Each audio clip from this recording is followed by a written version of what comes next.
Totoro, Totoro, Totoro, Totoro. Time to talk about Totoro. My mom actually found me this at like a discount store here in town, and there were like 4 of them. And I'm like, get the other ones. We can give them to my nieces and nephew. I hope they still have them. This wasn't super long ago, but I hope they still have them. Totoro, Totoro, my Totoro. He's squishy. Let's put him on the bed. We'll see if Brenda does anything. There. Brenda has a Totoro. She's like, okay, this is fine. I'm okay with this. Okay. So, next Studio Ghibli movie. My Neighbor Totoro came out in 1988. And it is, again, it's written and directed by Hayao Miyazaki. And it was actually done alongside Grave of the Fireflies, because he had come up with the idea for My Neighbor Totoro, and like they had taken it to different production companies to help with, you know, funding and stuff like that. And a lot of them are just like, why would you want to do this? This is like post-war, and you know, they're poor and there's monsters, and I don't know what you're trying to do. Do not eat the Totoro. You can sniff the Totoro. Don't eat the Totoro. And she's like, I don't know what that is.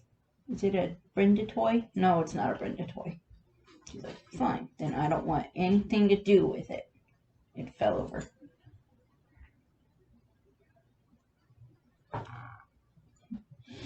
Yeah, you investigate that for the moment. And it had been where, you know, Miyazaki wanted to do this movie, you know, Totoro and all these adorable little, you know, the adorable little troll creatures that they developed for it. But no production company or no other, you know, backers wanted to go for it, because they thought that it was like, oh, this is about like post-war and poor and monsters and stuff like that. Why do you want to tell that story?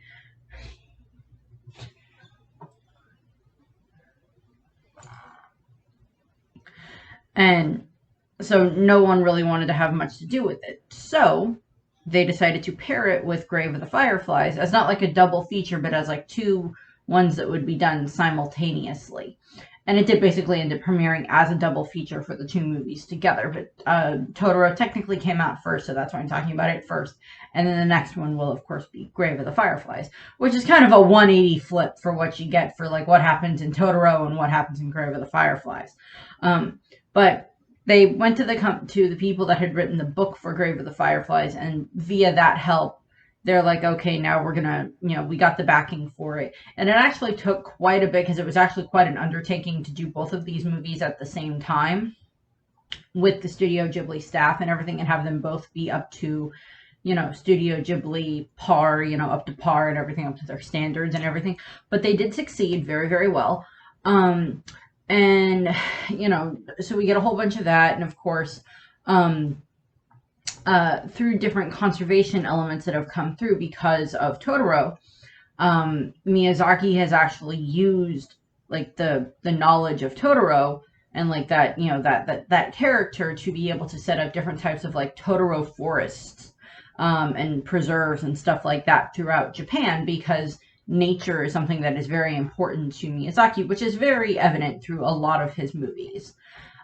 We get it in Nausicaa, the Valley of the Wind. We get it a little bit in Castle in the Sky. We get it, you know, here in Totoro with like the girls, you know, interacting with the Totoro and nature and everything, and very much in Spirited Away for different things there. So he's used that kind of the idea of Totoro to help with like preserving forests and stuff like that, and to like plant trees and things like that, because that is something that is exceedingly important to Miyazaki. Side note, when it comes to Totoro, so I have a cousin who married a woman from Japan, and they have 2 daughters, and both daughters are adorable. And several years ago, like over 10 years ago at this point in time, my mom and I went down to visit, you know, family down in Oklahoma, which is where they're from, and they were there, and we saw them, and we were at their house. We were at my cousin and his wife's house, and In her window in her kitchen was a little stained glass Totoro thing, which made me very happy. Which, I mean, my cousin would have probably been, my cousin's wife would have probably been about the right age for when this movie came out. And she lived, she's from Japan. And then, came to the US for school, and that's how she met my cousin, and they got married and everything. And now they're currently living in Japan at the moment because of his job, which is just funny. And at some point, I would love to get to go over there and spend time with them. One of our other sets of cousins already went over there with their family and got to see them and everything like that, and went to like Disney Japan and did stuff like that. I don't think they did Studio Ghibli because I don't think they're particularly familiar with Studio Ghibli. But if I ever did go to Japan, I'd be like, I want to go to the Studio Ghibli theme park thing that they have there. I want to go there. I would love doing that. But so that's just like a little familial connection that I have there. So going into the actual story, the setup is that there is this father, Tatsuo, and Tatsuo Kusakabe and his two daughters, Sasuke and Mei, and they are on their way to go live in this new house. Well, it's new to them. The house itself is old and slightly falling apart. And we see them driving through the countryside and on the back of their moving truck and everything like that. And we see them all being adorable in this, beautiful picturesque countryside. That I think good chunks of this type of countryside still do exist in Japan. And as I stated, this is a post-war, so this is supposed to be taking place in the 1950s. And most Studio Ghibli movies don't have an exact date that's associated with them for the time frame that they take place in, but this one is generally stated to be post-war time frame, so it's during the 1950s. And Grave of the Fireflies literally is taking place during the very end of World War II when we get to that one. And then, of course, down the line, we have The Wind Rises, and that is literally over the span of one person's lifetime that we can actually track. But back to this, we see them all on their way onto their new house, and we see the girls running around the house and being very happy and everything like that. And Sasuke is the older one, and Mei is stated to be 4 years old. Sasuke is school age, but I don't know if we ever get an exact age on her. Or at least it's never stated in the actual movie how old she is. I don't think she's 10, but she might be more like 8, 9 range, maybe 10. I'm not sure. Don't know how far apart in age her and Mei are. So they're both very happy, and they're getting to, experience this new house, and they're running around the house and everything, or they're running around the outside of the house. And then the dad's like, okay, well, let's start looking inside the house. And they, look inside, and they end up finding all of these they find a bunch of different acorns. And they're like, what's going on with the acorns? And, he's like, oh, well, maybe we have squirrels in our house.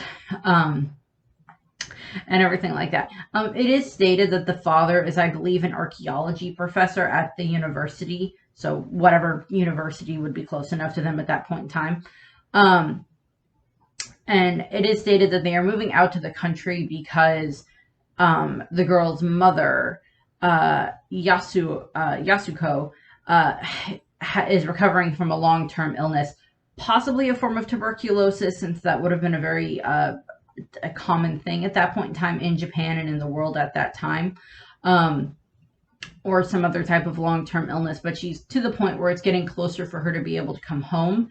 And if they're out in the country, then there's better air in the country. So that way it's hopefully going to help her with being able to be home better with with her family and everything. But the mother is still at the hospital at that point in time. And, the girls, it's like, oh, there's acorns. And the dad's like, okay, so can you go around to the back of the house and start opening it up back there and everything? And, the dad's being great. He's like encouraging the girls to like explore the house and discover stuff like that. And the girls end up going around to the back of the house, and they open it, and as soon as they open the door, all of these like little black puff balls just like scurry everywhere. And the girls just like are like, what the heck just happened? And they're like very, very cautious, and they start like carefully looking through the bathroom area that they ended up in at the back of the house. It goes from like the mudroom setup through to like the bathroom / kitchen area. I mean, the bathroom and the kitchen are separate, but you get the idea. And, you know, so they're like looking there, and they actually kind of end up like both screaming into the house because, like, I guess that's a way of like scaring off other things that could be trying to scare you, is to do that. And, you know, the dad comes in and he's like, "Oh, I see you found the bathroom." And they're like, "We saw these little black puffball dust things that like scurried everywhere when we opened the door." And he's like, maybe they're soot gremlins." And they're like, "Soot gremlins? Yeah, they live in old houses and stuff like that." And they're like, "Oh, okay." And so then he's like, "Hey, I can't find the stairs to the second floor. Can you run around and see if you can figure out where they are in the house?" And they're like, "Okay." So the girls start running around the house. And again, it's a way of having them explore while he's working on getting stuff unpacked out of the moving van, set up with the guy helping them. And so we're getting to see all of that, and it gives us a good way of like getting to look around the house and everything. And the girls eventually find the stairs and they head upstairs, and they end up they kind of encounter more soot sprites. And, you know, it's like Sasuke isn't denying that they're, you know, Sasuke is kind of getting to the age where she might kind of stop believing in, you know, magical creatures and stuff like that, but May is very much within that range. And the father kind of encourages it. Because like he's not saying, "Oh, well, it must have just been weird bugs or something like that." He's like, "No, it must be soot sprites." The dad in this movie, the dad in My Neighbor Totoro is great. He is an awesome guy. He is an awesome father. I wish, I would like to hope that if I ever do end up having children and a husband, that like the husband and I can be like this type of a parent to the kid. Thing that takes a lot of work, but you know, and this is kind of like a dad who's kind of being somewhat of like a single father at this point in time. Not that his wife isn't still somewhat present, but she, you know, she's kind of been at the hospital for a while. So eventually it ends up being, you know, the girls are up in the, you know, second floor attic area, and they do kind of interact with the soot sprites again. May actually ends up going over to like this crevice in the wall and like sticking her finger in the wall because she thought she saw something moving in there, which is not a good concept to have for a child. She sticks her finger in the crevice in the wall, and then just like the soot sprites just kind of like puff up all around her and like scurry up the wall and up through another crack in the wall in the corner. And then there's like one that she ends up like catching, and she like runs back downstairs to where Sasuke, Sasuke, not Sasuke, to where Sasuke and, you know, their parent and her dad and the dad is and everything. And there's this older woman there who is introduced to be kind of like the lady that helped take care of the house before they moved in. And she kind of like was just like the caretaker of the house. And, you know, they say, "Oh, just call her Granny," and everything like that. And they're like, "Okay." And, you know, she like, you know, talks to the girls, and the girls see that they both have, like, you know, soot all over their feet. And May has like soot all over their hands, all over her hands. And she's like, "I caught a soot sprite, but he must have got away." "I think you literally crushed the thing, but sure." And the granny, again, is very encouraging of them being like, "Oh, you can see soot sprites? I used to be able to see soot sprites when I was your age, but that was a long time ago." And generally, they like to live in old houses, and they're generally harmless. And if, you know, they're probably up in the attic right now talking, you know, trying to figure out if they want to stay. And if you're nice people, they won't do anything to you. I guess that's implied that if you're if you're bad people, are they just going to continually cover everything you own in soot, no matter how hard you try to keep it clean? Is that what she's implying? I don't know. But then we get like this cute little montage where we have, you know, they're working on getting the house ready. So like she sends Sasuke to get water and, you know, get the pump going so they can have water for, you know, cleaning the house. And we see them all running around cleaning the house and, you know, unpacking everything and all the stuff. And both May and Sasuke are helping, and, you know, Granny and the dad are there, and the, you know, moving guy is helping, of course. And then we see them, we see a kid come up who, Kanta is his name. He's actually Granny's grandson. And he shows up, and he's like very, he shows up at the house, and he's like very cautious about entering the house. And he sees Sasuke, and he has like this basket, and he's like trying to hand her the basket, but he's not talking. He's like, "Mm, mm." And she like takes it, and she's like, "What is this?" And he like runs out of the house, and he goes, "Your house is haunted," and then he runs off. And And then the granny's like, Kanta. I'm sorry about him. Um, and there was cake inside the picnic basket, or inside the basket that Granny had made that Kanta's mother had sent him over with, so that way they could all eat the cake now that, when they're done with unpacking and everything. And Sasuke's like, boys are weird. And the dad's like, well, I was kind of like that when I was his age too, and everything. So we're getting that whole interaction there with the family, and then of course, they're done unpacking, unloading the moving truck, so the moving guy leaves, and then they say goodbye to Granny. And then that night we see, Sasuke and the dad working on getting everything ready so they can all take a bath and all of that other stuff. And we do see them in the bath, and then we get these moments where we have it is kind of a rickety old house to a degree, so it's probably something that they need to do some like touch-ups and remodeling on. And so there's lots of wind blowing around the house, so it keeps like creaking and everything like that, which thankfully this house does not do that. I have had an issue at one point in time where we had a hole in our siding, and a bird got into the siding and built a nest in the siding, and it was literally at the corner of the house, right at the corner where my bedroom was. So, and the nest somehow ended up being right at like the level of where my bed was, and the babies and the eggs hatched, and there were baby birds in the wall, and I'm just like, oh god. So early morning, oh god, that was not fun. Eventually we had my brother-in-law come over, and he got them all out. I don't think I think they just moved them to somewhere else. That's what I tell myself. But they got them out of the siding and fixed the siding. But so it's just like crickety old house and everything like that. And so we have all of this interaction there with the girls and the dad, and the girls are a little bit scared of like all the creaking and everything like that. And the dad's like, you know what we should do? We need to laugh at the spirits, because if we laugh at what's scaring you, then it'll make it go away. So he just starts laughing. And eventually the girls, the girls start laughing too and everything like that. And May keeps denying that she's not scared, which she really isn't necessarily scared, but they're just like, we'll laugh and everything. And then we see like the soot sprites are leaving. It's like, okay, this family's nuts. We're getting out of here. So the soot sprites leave. And then we get into the next day where we have it be that, they all, the girls help with the laundry and everything like that. And again, it's, old-fashioned version of doing laundry and all of that stuff. So it's like the girls know house skills and everything like that. And we see Sasuke helping with cooking and everything like that as well. And then they all head off.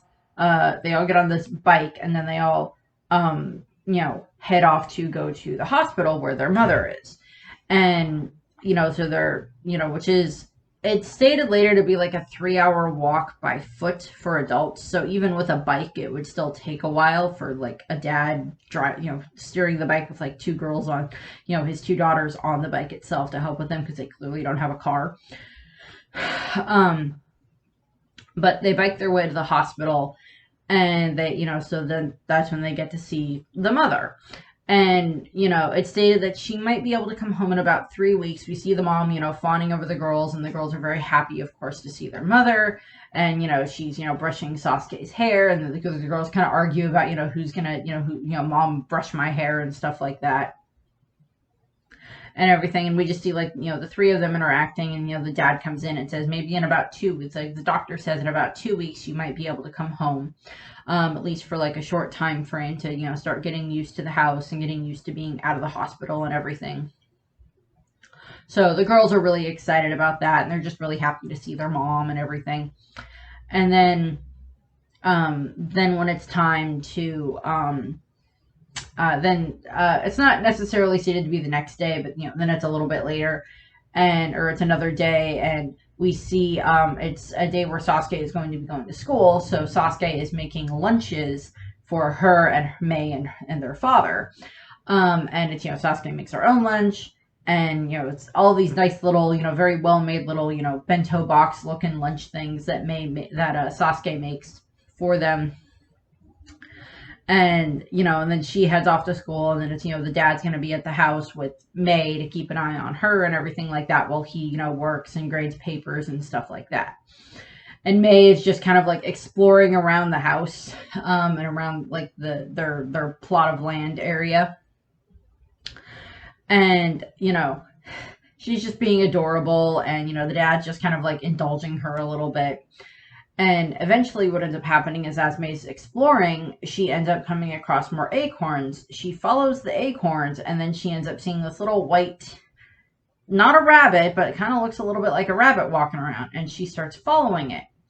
And then it kind of looks back and realizes that it's being followed and that it's been seen, and it goes invisible. And it tries to get away from May, but she like finds it again, and then it like hides under the house, and May follows it to try to find it again. And then there's another one that's like a medium-sized one, and it's there too, and it's kind of blue. And then May ends up seeing them and then following them. And they seem to be collecting acorns. And then what ends up happening is they end up going into this kind of forest area that's like a briar patch that kind of has like different paths in it. And May ends up going through the briar patch and through the different paths to the point where she falls down, one of the paths that ends up leading her into this giant hollow that is within this giant camphor tree that is in the distance from their house. And May falls down that hole. And then she ends up coming across a giant version of, the Totoros. And she, ends up befriending it by like, it kind of, she like pokes it and climbs on top of it. And, it ends up kind of roaring at her, and she roars back at it. And like, they kind of just become, she befriends it in that little way that, kids can. Brenda's like, yep, pet me. There you go, pretty good. You got pets. And, just what ends up happening is, May has befriended Totoro. And, it kind of says its name. She's like, what are you? And it's like, Totoro. I can't do it without hurting my throat. I can't do that low voice without hurting my throat. But what ends up happening is, of course, May befriends it. And then later when Sasuke gets home, her and her father end up going to look for May. Sasuke ends up finding May in the briar patch where May has fallen asleep. And she, May is like, where's Totoro? It's like, you mean like a troll, like your storybook? And she explains like what the Totoros look like. There was a small one and a bigger one and a huge one with like a big mouth and everything. It said its name was Totoro. And, and like she tells her father and Sasuke about this.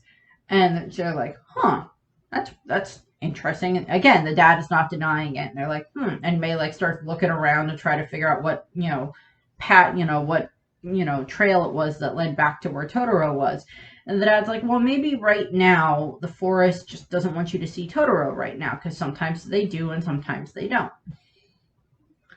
And he ends up taking them, walking them around to where the giant camphor tree is, and they end up finding like this kind of, it looks like a little bit like a shrine at the base of the camphor tree, but then we see the giant camphor tree, and he's just like, when I saw this tree, I knew that this was the good place, that this was going to be a good place for our family to be. So then, they head off back to the house, and they're like, do you think we'll ever see Totoro again? And he's like, maybe, you just have to wait and see. And, so we get some of that. And then we have it that it's probably a couple of days later, not exactly sure. But what ends up happening is, Sasuke leaves for school, and she has dropped May off at with Kanta's parents and Granny to keep an eye on May during the day, because their father has to go into town to the university because that's where he has to teach for that day. And, they don't really have anybody else that can watch May, and Sasuke has to go to school, so they leave May with, Kanta's family. Kanta and May Kanta and Sasuke are the same age, and they're in the same class at the school. And, so we have the, and like, Kanta keeps watching May, and like the teacher knows exactly what's going through his head, and she just kind of like bops him on the head a little bit with the book, which is adorable, and just gives him this knowing look of like, yeah, I can tell you got a crush on her, silly kid. And, got the crush on the new girl. And what ends up happening is Saskia looks out the window and she sees that Granny has arrived at the school gate and has May with her, and Saskia is very confused by that, and she runs out, and there's this whole thing where it's just like, my sister's here, and everybody is just like, that moment where like kids are just like, oh my god, her sister, and they all just like stare out the window at Saskia as she runs over to where Granny and May are, and it's just like, it's not like a tiger showed up in the backyard of your school. It's a little girl. It's like just that moment where it's just like, oh my god. It's like, just calm down, kids. And Saskia goes over and talks to Granny and May, and she finds out that May had been doing just fine, but then May just started crying and saying that she wouldn't stop crying unless Granny took her to see Saskia. Took her to Saskia. And Sasuke's like, you know, and we see that May has like tear tracks down her face, and she ends up like just kind of like clinging on to Sasuke. And I mean, I've been around enough kids between younger cousins and nieces and nephew and just other kids in general, for babysitting or things like that, where, you know, a kid can be doing just fine for like several hours, and then like there's just sometimes that will just click, and they're just like, no, I'm unhappy, I want insert name of parent or guardian that is, you know, their safety person. And in this case, May's safety person is Sasuke. Nothing against their father, but Sasuke would be the easier one to get to. And May just probably had this feeling where she's just like, I want my sister. And sometimes, you know, kids at that age can't necessarily express that. Sometimes even adults can't express that very well, and they're just like, I need person, but I can't express why, because I have emotional constipation. And what ends up happening is, of course, May ends up staying at the school with Sasuke and ends up sitting at the desk with her sister and like drawing and everything like that, for the rest of the day. And then when they head home, well, they're on their way home, it starts raining. They kind of take shelter inside of this little, you know, shrine area. And Kanta is walking by, and he has this kind of beat up umbrella, and he ends up noticing them, turns around, walks back, and he, like, you know, again, handing them in the umbrella, but not talking and saying what he's trying to do. And he just drops the umbrella and runs off. And Sasuke's like, okay. And she like picks up the umbrella, and like her and May, you know, make their way home. And then they notice that, oh, Dad forgot his umbrella, so we should take it to him at the bus stop. So they end up, you know, walking back, and they end up dropping the umbrella back off at, you know, with Kanta's house. And Kanta's mom is just like, she like berates him for the fact that he walked home from school in the rain and got soaked and everything. And then she finds out that, oh, he gave his umbrella to Sasuke and May and such. So, oh, okay, he was doing a good thing and everything. He was being a good boy, even if he was being a bit, you know, not the most, well versed in explaining what he was doing, to the girls, or won't admit it to his mom. And she's like, oh, it's okay. He's so dirty. He can always use a good soaking, because, like, Kanta just got soaked on the way home because of the rain. But he's, like, smiling and everything like that, you know, with stuff. And what ends up happening is, you know, the girls make their way to the bus stop where they have their umbrella and their dad's umbrella. And, you know, May kind of plays in the puddles a little bit, and it's still raining. And they're in, like, raincoats, or May has a raincoat and Sasuke has an umbrella. I don't remember if Sasuke has a raincoat as well. She has an umbrella. And what ends up happening is, while they're waiting, you know, May has ended up kind of falling asleep, and Sasuke is like carrying her on her back, like piggyback style, with the umbrella still over the top of them. And then they hear, you know, and then Sasuke hears this, you know, what sounds like steps, and she turns and she sees Totoro. And Totoro has this leaf on its head, and we see how big Totoro is in comparison to May and Sasuke, and he's huge. And what ends up happening is, Sasuke ends up giving him the umbrella that was their dad's umbrella, and he, kind of explains to him how to use it, everything, and he uses it, and then he ends up like rain drops on it, and he really likes the sound of that, and like just this huge grin comes across his face, and then he just like jumps, and then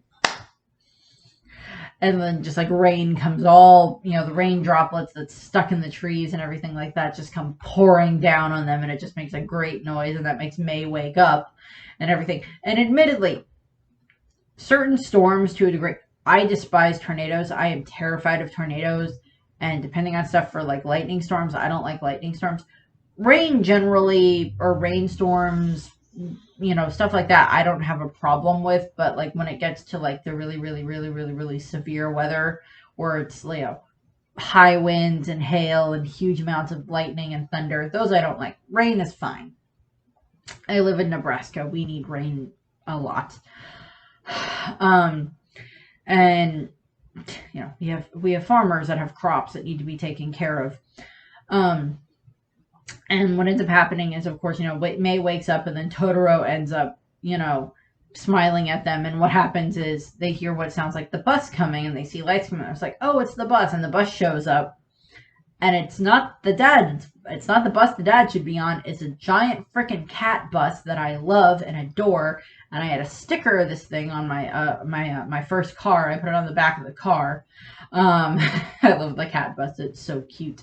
I've seen so many plushies of it, but they always cost way more than what I'm willing to spend on it, for the size that it is.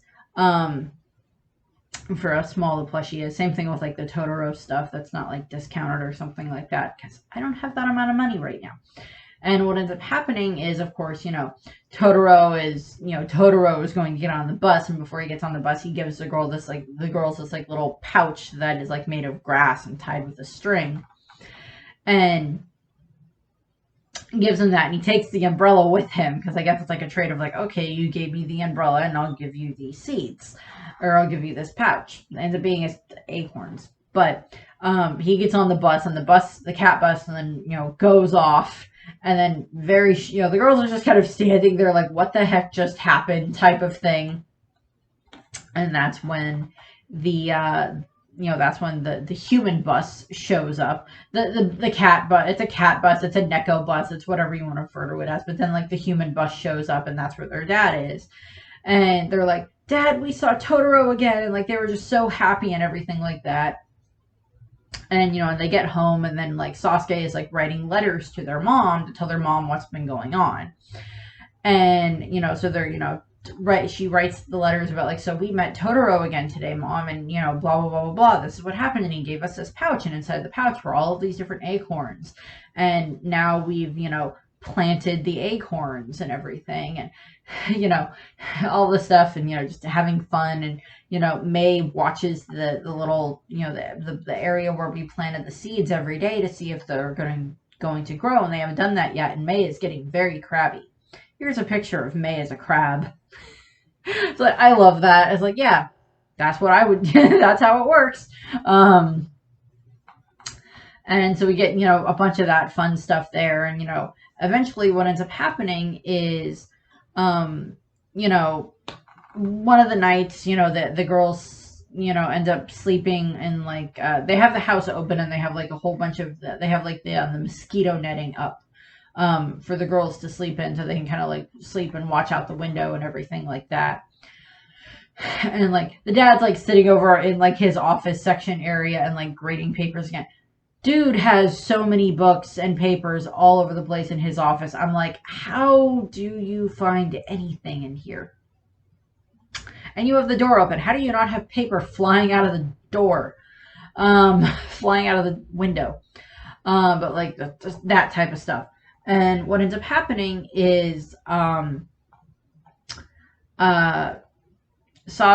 and May end up waking up in the middle of the night, and Sasuke looks out, and she sees that around the little plot where they had planted the seeds are the big Totoro, the small Totoro, and the medium Totoro, and they're all like walking around it, like kind of little walking around it in like concentric circles around the seed area. And and Sasuke and Mei run out and they see that the Totoro, the three different Totoro, all have like, well, the big Totoro has the umbrella, and then the two other little ones I think have like leaves that they're like treating like umbrellas, and they're all like trying to seem like they're trying to like pull the seeds up to make them sprout, and Sasuke and Mei start helping. And so it just like the girls just like start helping making the seeds sprout, and we see the trees, the seeds sprout and start growing into these like enormous, combine and grow into these enormous like trees in the back in their yard from the little patch of ground and everything. And the girls are just like loving watching this, and like we see the dad off in the office again. And the thing is that I'm like, okay, I get that there's like this kind of like veil of mysticism that probably certain adults, while they may still somewhat believe and encourage the belief of this stuff in their kids, they may not be able to see it anymore. Kind of like the rules when it comes to like Narnia, where it's like you can go to Narnia when you're up to a certain age, but then once you've grown up too much, you can't really return to Narnia, barring very, very, very extraneous circumstances. So that might be the rules, where it's just like the dad may somewhat notice something, but he doesn't quite seem to click with what it is. But like we do see the dad while some of this is happening. And what ends up happening, and like so the trees are growing, and then after the tree has grown and it's huge and like bigger than the house, Totoro then like puffs up his chest and brings out a top thing that I guess he rides around on, like a spinning top thing that he rides around on. And the two smaller Totoros grab on, and then Mei grabs on, and Sasuke grabs onto him, and then he starts like flying them around the countryside, and everything like that. Just like gliding through the air, and him roaring, and them roaring as well. And then they all end up on top of the tree, playing like little Totoro flute type things that are adorable. And so we get this like fun, cute interaction thing that the girls have, and then eventually the girls do end up falling back asleep, and when they wake up in the morning, they find that the little sprouts have indeed sprouted, which then makes them, very, very happy and everything. It's just like, we weren't dreaming, it worked after all, and everything like that. So they're really, really happy about that. And then we cut to some time later. Again, we don't get a huge amount of like time frame setups in the movie, but like it cuts to about a couple of days, whatever later, a couple of weeks later or whatever, and the girls are with Granny, and they're helping with harvesting the vegetables and everything like that Granny and her family grow. And so they are harvesting like cucumbers and corn and tomatoes and stuff like that. And fresh corn sounds so good. I may have to get fresh corn soon. But what ends up happening is, of course, the girls are just really happy and having fun with Granny, and they're just like, oh, if you take your mom, some of my vegetables, I'm sure she'll get better soon. And they're just like, mom's supposed to come home this weekend, and for like a short visit and everything like that, to start getting her used to the house and everything. And that's when Kanta shows up, and he says that he has a telegram that's for their father, and that it was delivered to their house delivered to Kanta's house because nobody was at the Kusakabe's house. And Mei opens the telegram and reads it, and it's a note from mom's doctor for dad, telling him that he needs to call the hospital right away. And they're like, oh, well, and Granny's like, Kanta, take Sasuke to your uncle's house in town so she can use the phone. And, Granny stays calm and keeps the girls somewhat calm, and Sasuke goes back to, Sasuke and Kanta go into, the little town where they're, so like probably like one or two phones in this entire town, if that, because like at that point in time, post-war Japan, not a lot of people had phones. And Sasuke, calls the university and says, hi, I need to speak to, my dad in the archaeology department. I mean, Mr. Kusakabe in the archaeology department and everything, calls back and talks to her dad and explains what's going on. And he's like, okay, well, I'm going to call, let me call the hospital and find out, and I'll call back and tell you what's going on. And calls the hospital, calls back, explains to Sasuke that, it's, mom, that their mom is just not, the doctor decided that their mom is just not quite able to show up not quite able to be there this weekend, but maybe in a couple of weekends or so. And Sasuke goes, And while this was all happening, May had actually tried to run after Sasuke, and she's like holding corn, like the stalk of corn at the same time. Um, and or this corn, this bundle of corn at the same time. And May got a little bit separated from Sasuke and Kanta, and May ends up interacting with a goat and being slightly like, no, you can't have this. This corn is from my mom, from the goat. I have bad experiences with goats. Um, at our zoo here in Lincoln, there is they have a petting zoo set up, and when I was a kid, I mean, they still have the petting zoo set up now. But there's goats, and I think there's like a llama and stuff like that are like part of the petting zoo area, and you can, feed the goats and the llama and whatever else is there at that point in time. Alpaca, whatever it was. I don't remember if it was a goat or an alpaca or whatever, but that type of thing, goats and everything. And one time I got pinned in the corner of the petting zoo area with several goats all around me, and one of them was like nibbling on my shirt. I guess it's like, you don't have food, I will try to eat your shirt instead. Or whatever dress. I was a kid, like maybe 6 or 7. It was not a fun experience. I'm not scared of goats. I just don't particularly want to be in the area with them if I'm not allowed to get out of it as quickly as possible. Eventually one of the handlers ran over and like got the goat away from me and got me out of there. But I think it did scare me a bit. I also have issues with geese because at one point when I was like, I think 4, we were at one of the, lakes here in town, and my mom gave me like a thing of bread and was like, go feed the geese. And I fed the geese, and then they started chasing me, and my dad tried to protect me from the geese, and my mom's just laughing, and I'm just like, God, I will never forgive my mother for that. It's like, you made me get chased by geese. I don't like you. How dare you? So I've had bad experience with goats and geese in the past, but back to this. Sasuke ends up explaining to May that their mom is just not going to be able to come home this evening, and that makes May very unhappy. And Sasuke, and again, it's like May can't quite, neither of the girls can quite express themselves as much as they would like. And Sasuke ends up shouting at May, well, do you want mom to come home? Do you want her to die? Is that it, May? And, it's just like, shouts at your sister. And it's just like, siblings shout at each other. And it's like, you don't always mean to say what you say, but it comes out in the heat of the moment.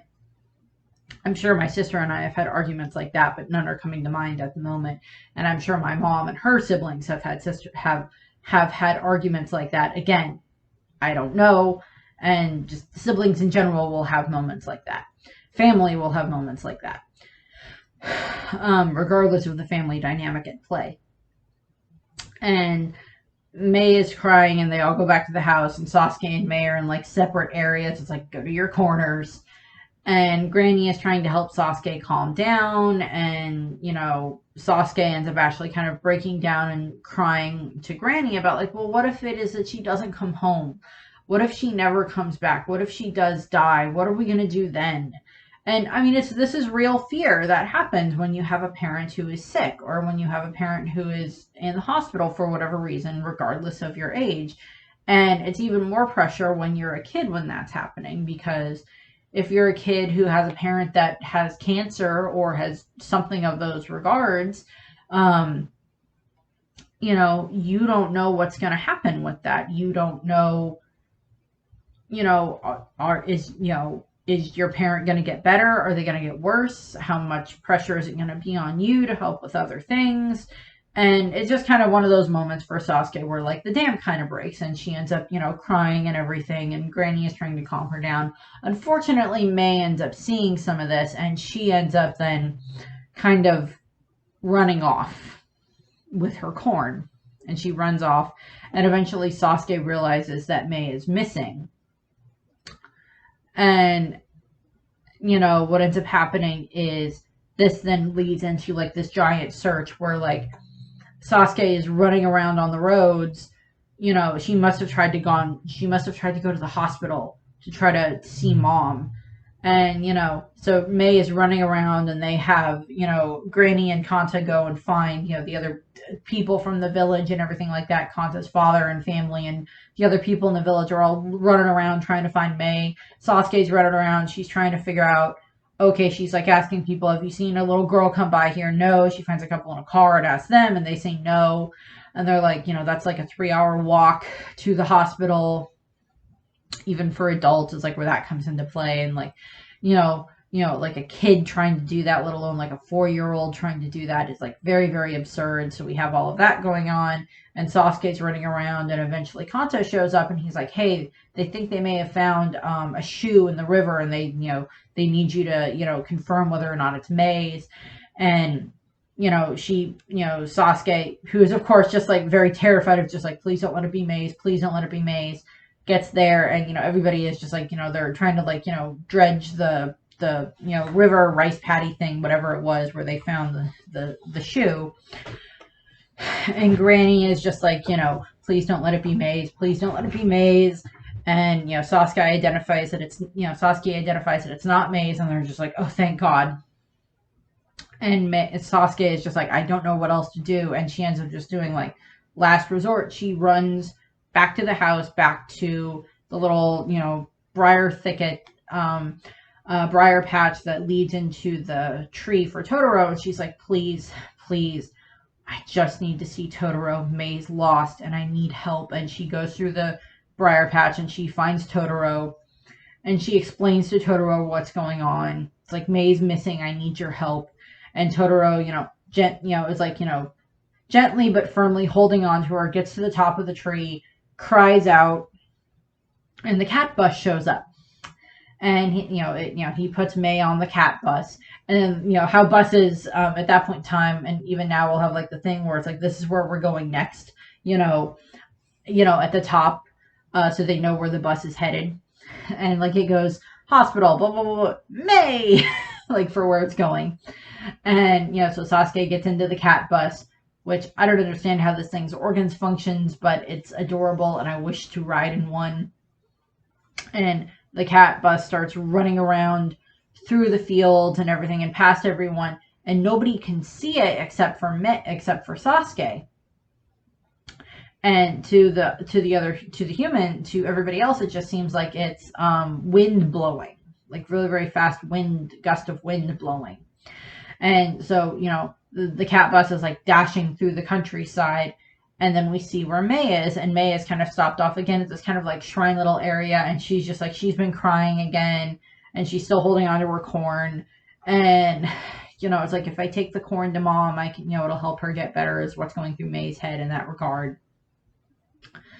And she's scared, and she's like, okay, I wish I hadn't done that. It is kind of like, the kid who tries to run away from home, but in this case it was for a different reason than just like, I don't want to live here anymore because you won't let me have cake for dinner.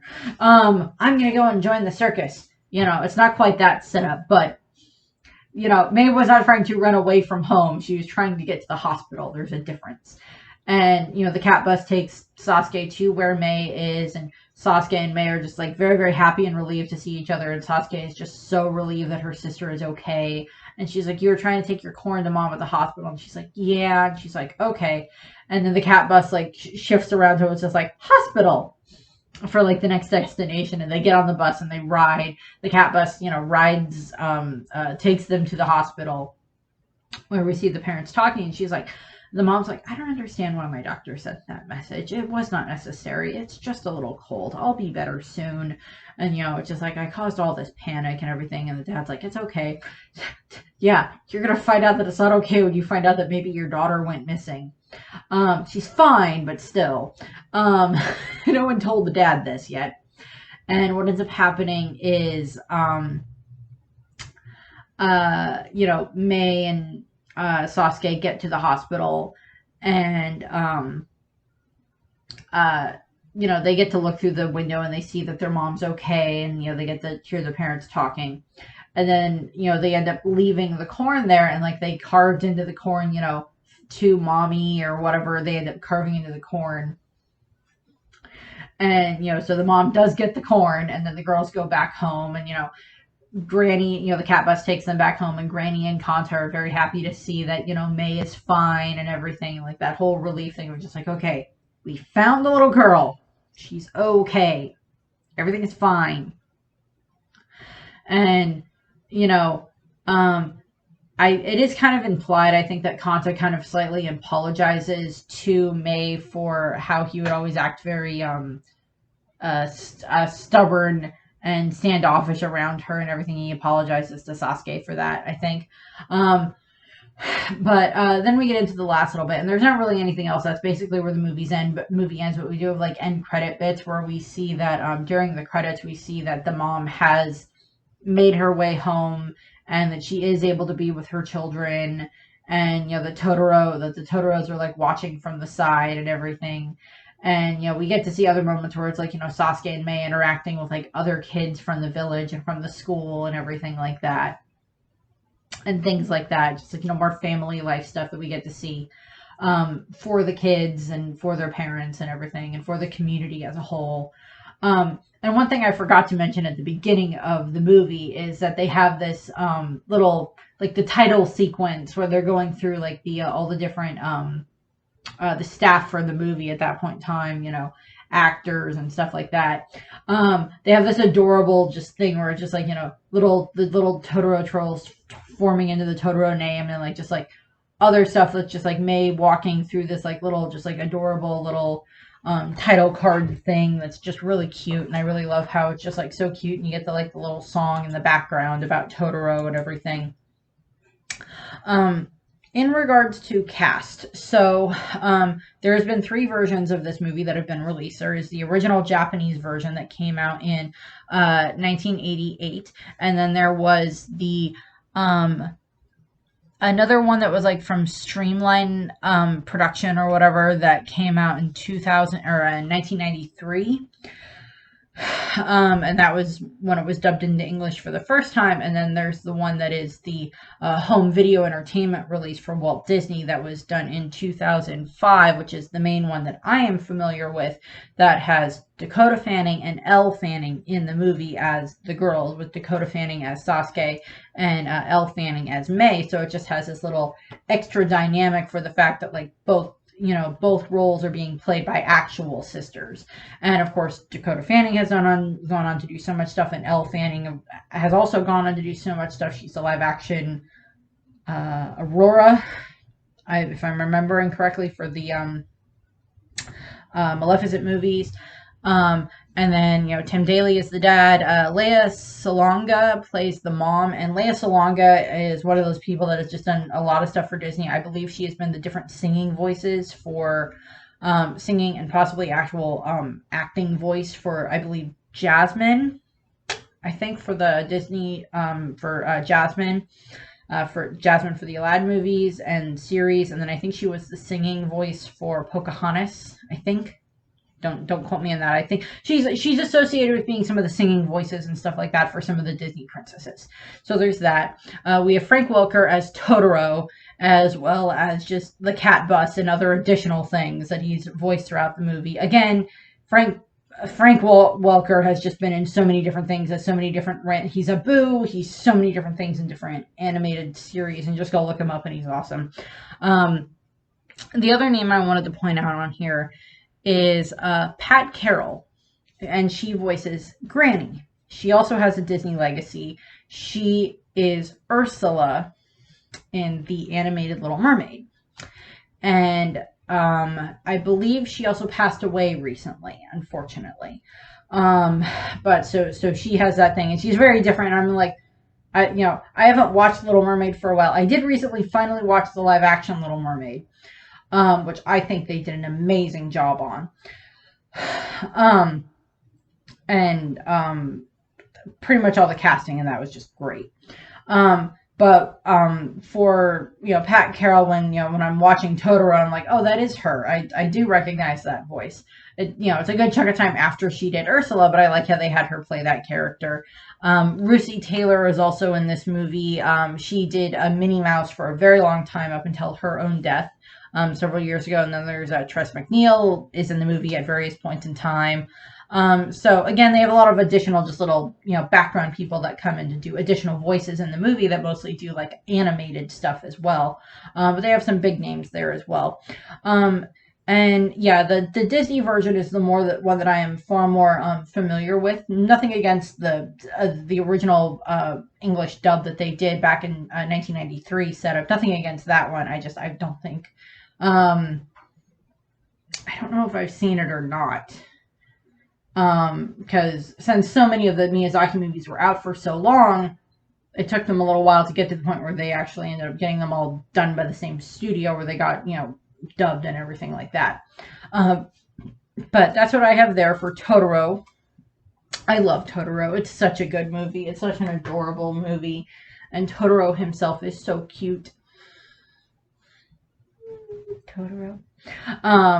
And I just, I love the movie. I love the sisters. They're great. There's bits there that kind of remind me a bit of like me and my sister and my nieces and how they interact and stuff like that. And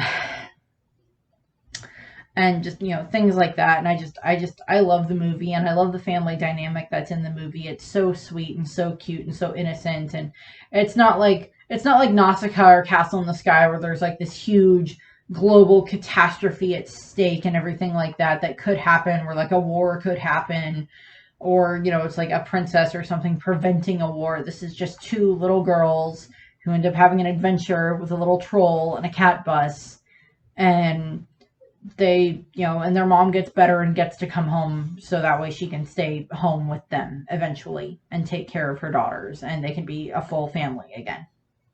And the dad's great too. So that's what I have. Flying Totoro. Whee!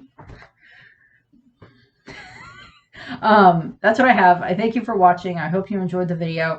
Next up, for the Ghibli movies will be Grave of the Fireflies, which, as I said, has innocent moments in it, but also ends up having a very sad and melancholy ending for how it is designed. But again, Miyazaki is just as good as doing those types of stories as he is with doing like the little happy, sweet stories and stuff like that. So I thank you for watching. I hope you enjoyed the video, and I hope you have a nice rest of your day. Bye. Bye.